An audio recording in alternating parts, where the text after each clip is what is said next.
I had a passenger yesterday. Sorry for laughing.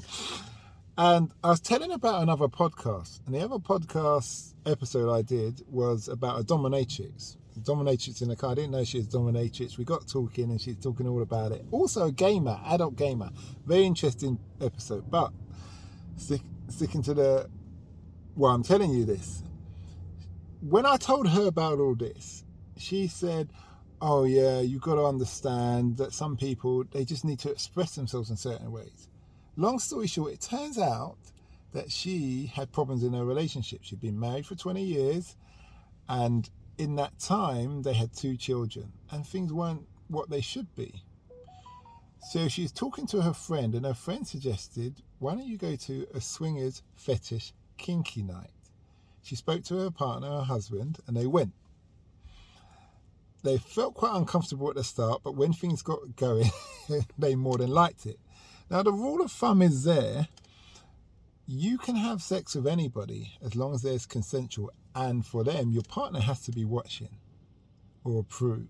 So basically watching. Your partner sits there and that kind of thing. And sometimes you twin up, things like that.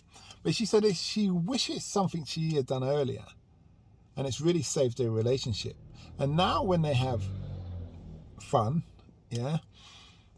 privately, with it's just 2 of them, the partner will say to them, what are you thinking about? And she'll say, oh, I'm thinking about that young guy with an 8-pack and pecs that was ramming me and what have you, what have you. And he'll get excited and they have even a better time and they're just on their own. My question to you guys is, what would you do to save your marriage? And if you would do that, tell me why. And if you wouldn't, tell me why. Because there's many schools of thoughts to this. Maybe it was in there from the start. Maybe it wasn't. I don't know. But it's a very interesting conversation. Obviously, there's a lot more in depth to that conversation. They go to their kind of membership of this fetish site. I can't remember the link. If I remembered this, I would have put the link down below. But you can look it up. There's fetish sites and all these kind of things where you become a member of, and there's venues that they hold 3 or 4 times a year, she was saying, that they go to, and they wear all their PVC kind of gear and things like that. But she did tell me about one night that she went, and it was in Tower Hamlets, and the car park was far from the venue. And so everybody's wearing virtually nothing.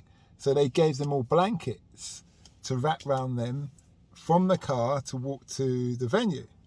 But the problem was when the function finished, the person who owned the blankets took the blankets.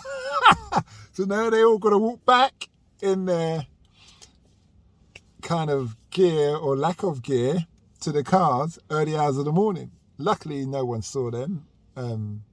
Because it wasn't just them, there's probably hundreds or what have you. But she did say the tickets are a minimum of £100, starting a minimum of £100, so it's got serious containers. And it does encourage you, she said, to stay in shape. Because if you're going to these venues and you're out of shape, no one's going to want you. And also she said her husband, who's older, I think they're in their 50s now, he lives in the gym because he says he's got to compete with the guys in their 20s. So it's very interesting.